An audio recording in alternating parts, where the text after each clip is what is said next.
노태우 정권의 퇴진을 외치는 시위가 들불처럼 번지던 1991년 봄, 민주 열사들이 온몸을 불살라 새 시대를 갈망했지만 온몸에 신나를 뿌리고 불을 붙인 뒤 15m 아래로 떨어졌습니다.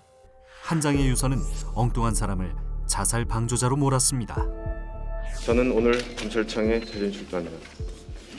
저는 결백합니다. 옥살이 3년, 진실규명 투쟁 20년.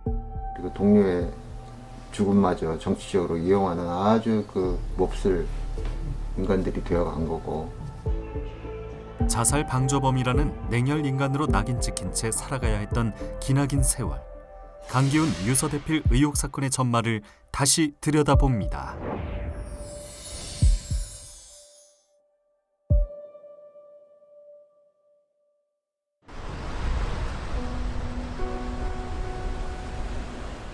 가을빛이 완연한 서울 명지대학교 앞 거리. 평화로워 보이는 이 거리에는 아픈 역사가 서려 있습니다. 30년 전 이곳에서 한 대학생이 안타까운 삶을 마감했던 사건이 벌어집니다.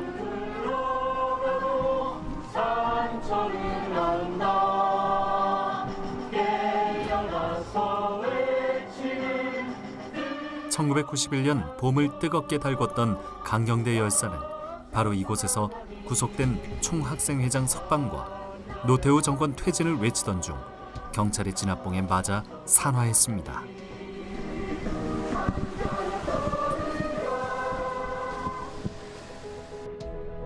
그날의 함성을 잊지 않고 열사의 뜻을 기리려는 사람들이 오늘 다시 모여 강경대 열사를 불러냅니다. 1991년 4월 26일 학원 자주어 완전 승리와 총학생회장 구출 투쟁 중 백골단의 새 파이프 난타로 인해 병원으로 옮기는 도중 심장막 뇌출혈로 운명하셨습니다. 우리 친구가 옆에서 그래요. 저를 이렇게 저기 하면서 놀래지 마. 정신 바짝 차려. 저보고 그래요. 그래서 아이 뭐야 그랬더니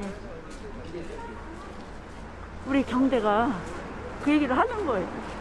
그래서 그때 저는 진짜 이 하늘하고 땅하고 부딪히는.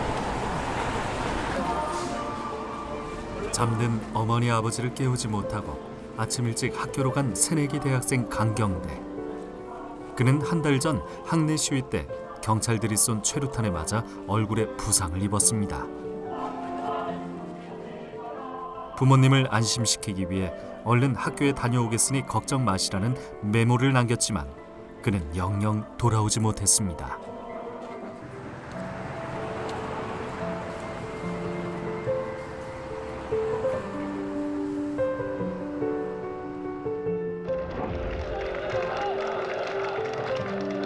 강경대 열사의 죽음은 1991년 5월 투쟁의 발화점이 됐습니다. 강경대가 죽은 다음 날 학생과 시민사회 단체들은 전민련을 중심으로 범국민 대책회의를 결성했다. 1991년 강경대 열사처럼 새내기 대학생이었던 권경원 감독. 그는 1991년 봄의 민주화 투쟁이 그 어느 때보다도 치열하고 처절했지만 사람들의 기억에서 단박에 사라진 것 같아 1991 봄이라는 다큐멘터리 영화를 만들었습니다. 1991년이라고 하는 건 뭐 죽음 혹은 자살 이런 것들이 사회적으로 혐오의 대상이 될 수 있다를 처음으로 그러니까 그 전 국가적으로 통용이 되었던 시대라는 생각이 들어요.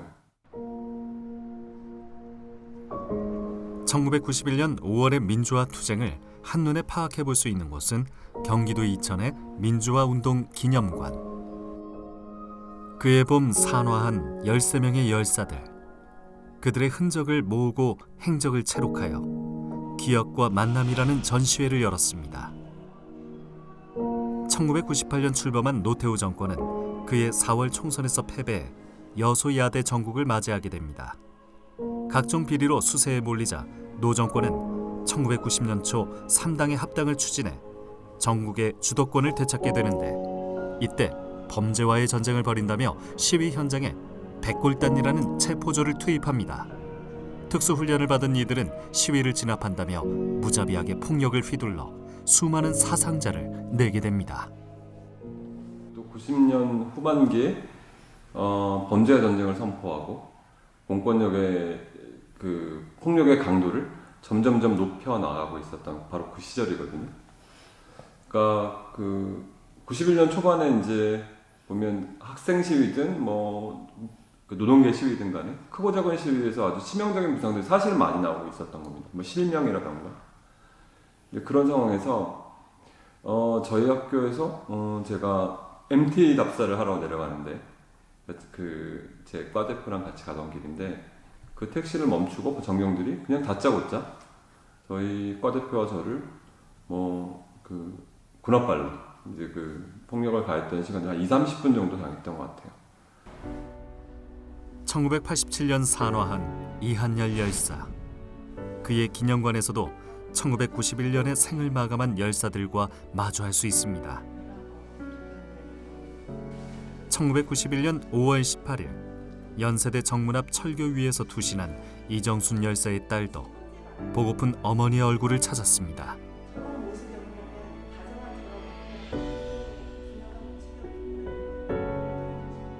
이정순 열사에 앞서 그해 어버이날 분신을 단행한 김기설 열사의 모습도 보입니다. 오늘 투신한 사람은 전민련 사회부장 26살 김기설 씨입니다. 김 씨는 오늘 아침 8시 서강대 본관 5층 건물 옥상에 올라가 온몸에 신나를 뿌리고 불을 붙인 뒤 15m 아래로 떨어졌습니다. 강경대 열사의 장례식이 진행되고 있는 데다 거듭되는 분신 자살로 정권 퇴진 요구가 거칠어지면서 전국은 걷잡을 수 없는 혼란에 빠져들게 됩니다. 그런데 김기설 씨의 분신은 엉뚱한 방향으로 불똥이 튑니다. 누군가 자살을 부추겼다는 것입니다. 당시 한겨레 신문의 초임 기자였던 김희겸 의원. 그는 김기설의 분신이 유서대필 사건으로 변질되는 과정을 직접 지켜본 산 증인입니다. 그러니까 그날이 91년 5월 18일 당시 이 경찰의 폭력으로 숨졌던 강경대 열사 학생 강경대의 장례식이 있었어요. 그리고 그때 엄청난 수의 시민들, 학생들이 쏟아져 나와서 그 장례식을 치르는데 회사에서 이제 갑자기 삐삐가 울리는 거예요. 그래서 삐삐 확인해보고 그때 이제 공중전화로 전화를 했더니 석간신문에 국민일보로 기억되는데 석간신문에 검찰이 유서대필로 판단을 하고 이 강기훈 씨를 유력한 용의자로 본다는 거예요. 전민련 사회부장 김기설. 그는 사람들의 분노와 의기를 일깨우고자 민주화 투쟁의 선도적인 결단으로 목숨을 던졌지만 당시 검찰과 언론은 그의 죽음을 순수한 시각으로 바라보지 않았습니다. 저는 그때 언론이 이렇게 사건을 조작하고 허위로 없는 사실을 만들어내는데 검찰과 공범이었다고 생각을 해요. 그 당시 조선일보를 비롯해서 말하자면 박홍 총장 또 김지아 시인 김지아 등이 죽음의 구판을 걷어치워라 이렇게 분위기를 잡을 때뿐만 아니고 실제로 이 김기설의 죽음에 대해서 계속 의혹을 제기를 했었어요. 이 뭔가 정말 이 죽음에 배후 세력이 있겠구나 이렇게 심령을 더 굳히도록 하는데 결국 김기설의 유서를 대신 써주고 그의 자살을 부추긴 사람으로 당시 전민련의 동료였던 강기훈 씨가 지목됩니다. 하도 황당하니까 모르는 사람이 저를 때리고 가는 그런 기분 이런 거 있잖아요. 그런 좀 복합적이었어요. 좀 웃긴다 뭐 이런 것도 있었고 그런 복합적인 기분 아시죠? 뭐라고 표현하기는 참 그런 게 다 있는 거예요. 그렇죠. 그 모든 걸 다 조작을 하고 이랬던 그 이전에 사람들 고문해서 없던 사건도 만들고 그런 수많은 것들 옆에서 지켜보면서도 막상 그게 저한테 닥치니까 그렇게까지는 생각 안 했던 것 같아요. 그래도 설마 안 한 걸 아예 처음부터 조작을 하겠느냐 이런 생각을 했고, 이거 국면전환용인데 이러다 말 거다. 하지만 검찰은 예상을 뛰어넘어 훨씬 더 집요하고 강력하게 유서대필 혐의를 강기훈에게 더 씌웠습니다. 강기훈은 강경대군 치사 사건 범국민 대책회의를 따라 명동성당에 들어가 농성장에 합류했습니다. 이후 김기설의 유서와 자신의 필적이 다르다는 걸 입증하기 위해 백방으로 노력했습니다. 김기설이 생전에 남긴 필적들이 명동성당으로 속속 전달됐습니다. 검찰 역시 여러 경로를 통해 김기설의 필적을 수집했습니다. 김기설 씨가 근무했던 부대에 찾아가서 김기설 씨가 쓴 필적을 찾죠. 그때 이제 서기선 화상가 그분의 수첩에다가 적어준 필적이 있습니다. 그 하사의 증언에 의하면 처음에는 이렇게 천천히 쓰다가 버스인가 뭔가 와서 오라고 하니까 이제 뒤에 막 이 필기체로, 여기 속필체로 쓴 그 필책이 남아 있어요. 그걸 갖다가 이제 남규춘이 이렇게 찢어서 가져가거든요. 근데 재판정에 제출하지 않아요. 김기설의 유서를 대필하지 않았다는 것은 너무도 명백한 사실이었기 때문에 강기훈은 떳떳했습니다. 법정에서 진실을 밝히겠다며 검찰에 자진 출두하게 됩니다. 저는 오늘 검찰청에 자진 출두합니다. 저는 결백합니다. 검찰은 한 사건의 진실을 가리기 위해 수사를 하는 것이 아니라 민주화운동의 도덕성에 먹칠을 가하기 위해 저를 자살 방조범으로 몰아 희생양으로 삼으려는 억지 수사를 하고 있다고 저는 확신합니다. 그러나 검찰은 국립과학수사연구소에 김기설의 유서와 강기훈의 필적을 감정 의뢰했고, 국과수는 유서와 강기훈의 필적이 동일하다고 회신합니다. 민주화운동 기념사업회 보존서고에는 이 사건의 모든 자료들을 편철한 총자료집이 있습니다. 검찰이 얼마나 부실한 기소를 했는지 공소장이 그대로 나타납니다. 언제 어디에서 어떻게 대필했는지조차 특정하지 못한 채 검찰은 강기훈을 자살방조범으로 기소했습니다. 제가 이제 이 사건을 하면서 공소장을 보면서 이제 분노스러웠던 건, 검찰이 김기설 씨는 고등학교 중퇴해서 문장력이 부족하다라고 하는 이 편견을 보는 순간 뒷꼭지가 좀 돌았다고나 할까요? 학력하고 글 쓰는 건 아무 상관이 없어요. 그 소위 엘리트라고 하는 그들의 그 편견인 거죠. 그런 편견이 낳은 사건인 거예요. 그해 12월 법원은 강기훈의 유서대필 혐의가 인정된다며 검찰의 공소 사실을 그대로 인용해 강기훈에게 징역 3년을 선고했습니다. 항소심이 진행될 때는 이 사건의 필적 감정을 담당했던 김형영 국과수 문서분석실장이 뇌물수수, 허위감정 혐의로 구속됐지만 재판에는 아무런 영향을 미치지 못했습니다. 너네 같은 놈들이나 뽕 맞은 놈들이나 뭐가 다르냐, 그 조직하고. 그래가지고 근데 그냥 막 던지는 겁니다. 근데 의도를 가지고 던지는 거거든요.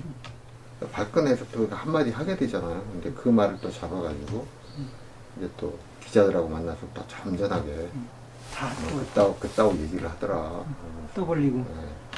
완전히 거짓말만 하더라. 앉아가지고 이렇게 떠들면 기자들은 또 그대로 또 써주고. 그렇게 해서 이미 재판을 한 거예요. 여론 재판을. 그렇죠. 해버리고 재판부가 증거에 의해서 재판을 못하게 만든 거죠.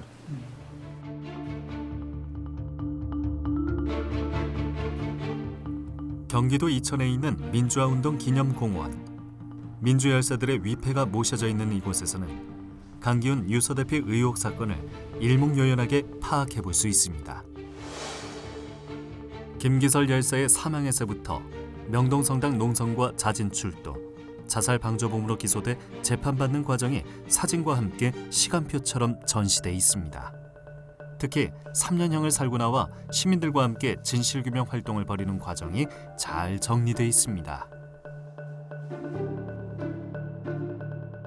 강기훈 유서대필 조작 사건은 진실화해를 위한 과거사 정리위원회의 조사가 시작되면서 새로운 국면을 맞게 됩니다.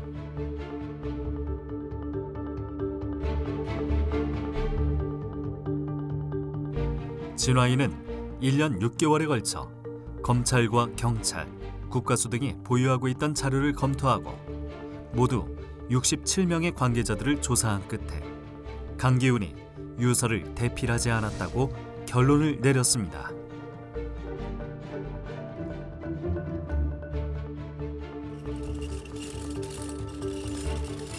서울 성균관대학교 앞, 제작진은 또 한 사람의 증인을 만났습니다.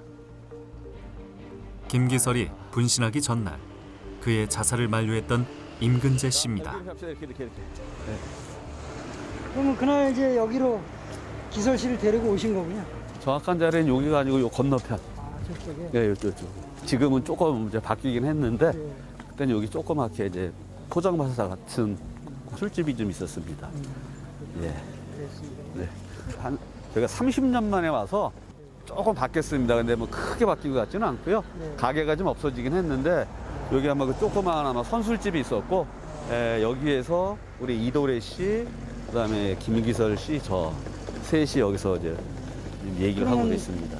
뭐 그때는 이렇게 좀 밤 늦게 몇 시쯤 대략 기억하실래나 지금? 아, 뭐 정확한 시간은 뭐 기억나지는 않는데 어차피 여기 오기 전에 저희 북가자동에서 우리가 늦게 만나서 거기서 뭐 1차 하면서 시간을 끌고 그리고 이제 건너왔었기 때문에 네, 좀 늦은 저녁 정도만 기억하고 있습니다. 네, 이리 왔었고 그리고 그때는 여기하고 요 사이에 아마 내려가는 계단이 아마 있었을 겁니다. 여기 제 기억이 맞다면 여기 내려가는 계단이 있었고 계단 밑으로 이렇게 좀 비를 피할 수 있는 공간이 좀 있었었는데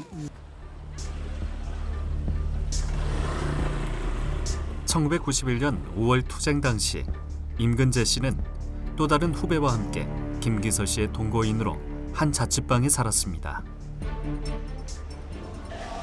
김기설 씨는 전민연의 사회부장으로 일을 하고 있었고, 그래서 저희 이제 전청대협은 이제 전민연의 이제 그 가입단체, 가맹단체다 보니까 저희 청년 조직을 대표 제가 들어갔었고요. 거기서 이제 왔다 갔다 하면서 우리 김기설 씨를 만나게 됐죠. 만나서 얘기하다 보니까 뭐 나이도 비슷하고 뭐 따로따로 자취들을 하고 있고 그러니까 우리 그냥 셋이 그냥 집을 얻어서 그냥 같이 자취하자 이렇게 해서 같이 자취하게 된 거고요. 그러면 그 자취방이 대략 어떤 집이었나요? 거기 북가동 이제 그쪽에 들어가 보면 좀 오래된 집들이죠. 아마 3층인가 아마 이런 집이었던 걸로 기억나고 그 위에 이제 옥탑방.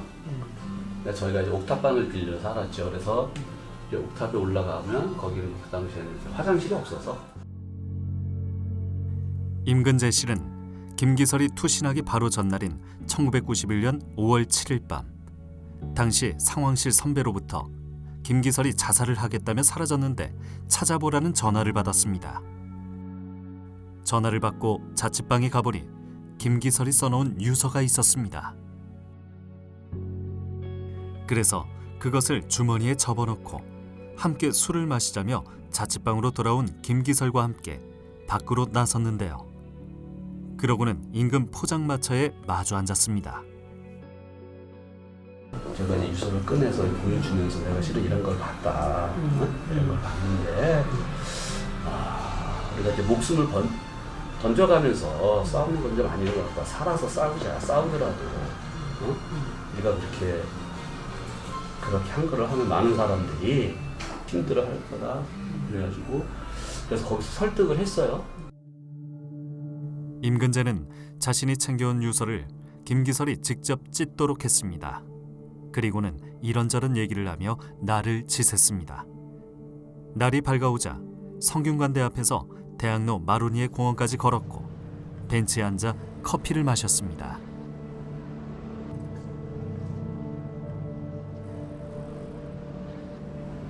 그랬는데 맨 마지막에 그 전화 하나만 걸고 오겠다라고 하더라고요. 20m 정도 전화 하나 걸고 오겠다고. 그래서 눈에 보이는 거니까 그래라고 아무 생각을 안 했죠. 바로 이제 따라가 봤죠. 그 시간차가 얼마 되는지 정확치는 않지만 따라가 봤는데 안 보이더라고요. 글쎄 벌써 사라져버리고. 그렇죠. 그로부터 3시간 뒤 김기설은 노태우 정권 퇴진하라는 외침과 함께 서강대 본관 옥상에서 몸을 던졌습니다.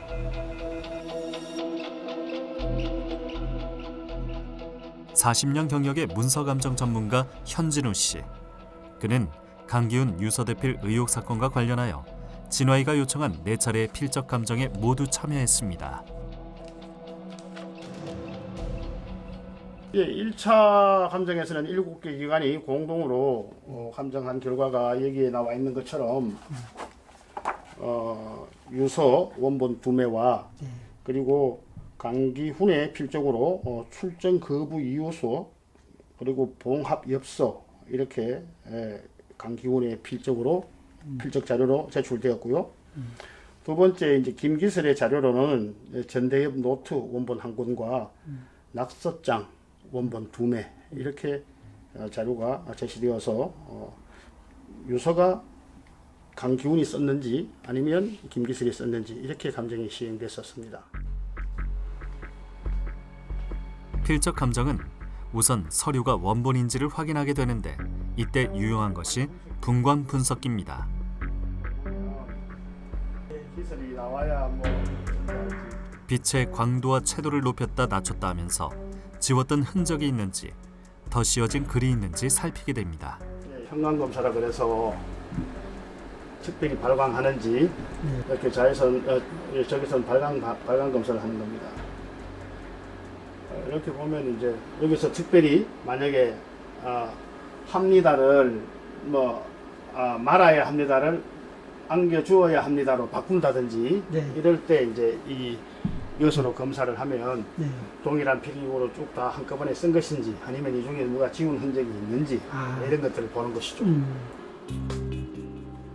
분광 분석기가 빛의 스펙트럼을 활용한 최신의 감정 기계라고 한다면 전자현미경은 인간의 시각을 활용하는 전통적인 필적 감정 도구인 셈입니다. 확대를 해서 이런 것들이 이제 실제로 찍힌 인주인과 아까 저것으로도 확인하지만 이것은 전자현미경으로도 이렇게 확인을 해서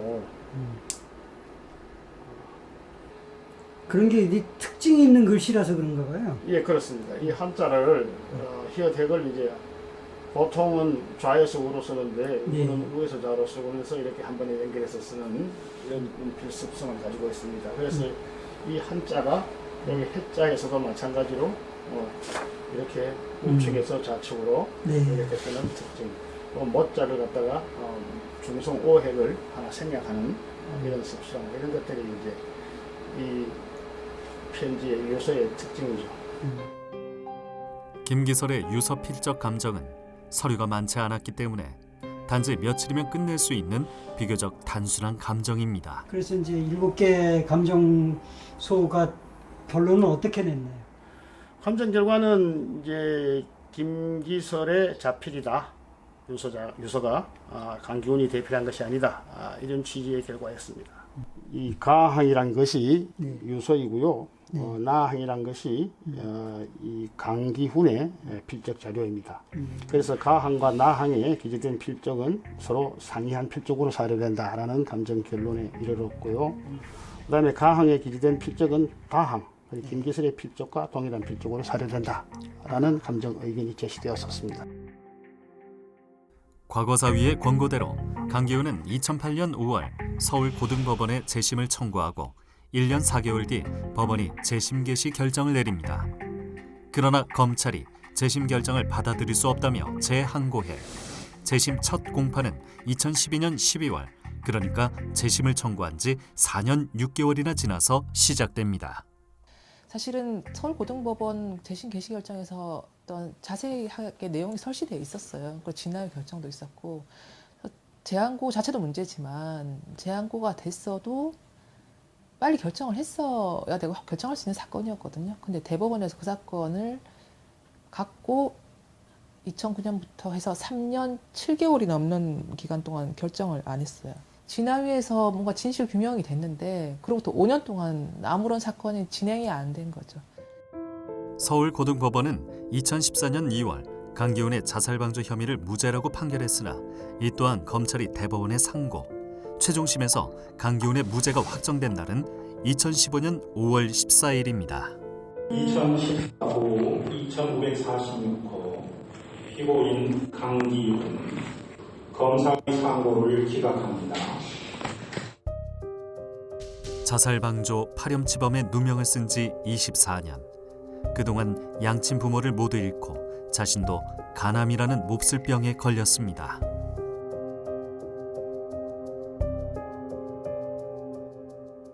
그 당사자들, 그때 당시에 수사를 하고 판결을 내리고 그 옆에 서서 여론을 만들고 이 당사자들이 정말 잘못했다는 얘기를 듣고 싶은 거죠. 근데 포기했어요. 어느 시점부터. 안 한다. 사람들. 절대로 하지 않는다. 과거에 이런 일이 있었는데 그에게 침대한 피해를 끼쳤다면 미안하다라는 거예요. 자기는 피해를 끼쳤다고 생각하지 않는데 미안하다. 그건 미안하다는 게 아니거든요. 임무영이나 여러 사람들 부르거든요. 근데 태도 폭행을 당한 사람은 임무영. 강기훈의 재심을 변호했던 서선영 변호사. 강기훈을 죄인으로 몰아붙인 당사자들은 잘못을 전혀 인정하지 않고 있다며 민사소송을 진행하고 있는데요. 민사소송 1심에서는 원고 일부 승소 판결을 받았지만 법원은 여전히 당시 검사들에게 배상금을 청구할 수 없다고 판결했습니다. 사실 재심에서 무죄가 나오긴 했지만 가해자들, 이 사건을 조작으로 만든 가해자들에 대한 책임 묻는 사건은 아직도 진행 중에 있습니다. 저희가 대한민국과 그다음에 그때 부장검사였던 사람 강신욱과 그다음 주임검사였던 신상규 검사와 그다음에 그때 국가수 감정인 김영영 씨를 상대로 손해배상을 제기를 하고 있고요. 그 사건이 아직도 진행 중에 있습니다. 끝난 사건이 아니고 이 사건은 아직도 진실을 찾고 있는 과정이라는 것을 좀 꼭 말씀을 드리고 싶고, 문무일 검찰총장이 사과를 했지만 실질적으로 소송에서는 검찰이 수사를 한 게 특별히 합리적이지 않았다는 것, 그러니까 잘못했다는 거를 인정하지 않고 있어요. 아직도.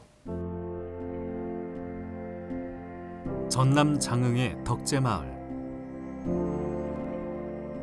강기훈 씨가 요즘 자주 머무르는 곳 장흥문화공작소입니다. 병을 얻은 뒤 이곳 장흥으로 내려와 참다운 삶을 산다고 말하는 그는 지역 문화예술인들과 어울려 마을 문화제를 기획했습니다. 망가진 몸을 추스리며 시시하게 소박하게 사는 것이 그의 꿈이자 일상입니다. 그냥 자연 이렇게 쳐다보고 왔다 갔다 하면 좋은 그림은 담아있는데요. 계절의 변화나 이런 것들에 대해서 촌에서는 굉장히 민감해집니다.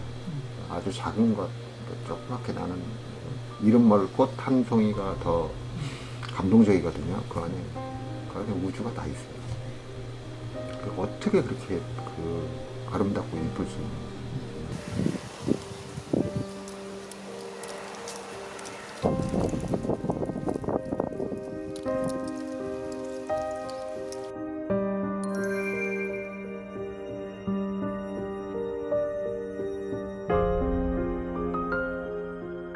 진실화해위원회는 강기훈의 유서대필 혐의는 사실과 다르다며 피해자인 강기훈과 그 가족에게 국가가 사과하고 화해를 이루도록 권고했습니다.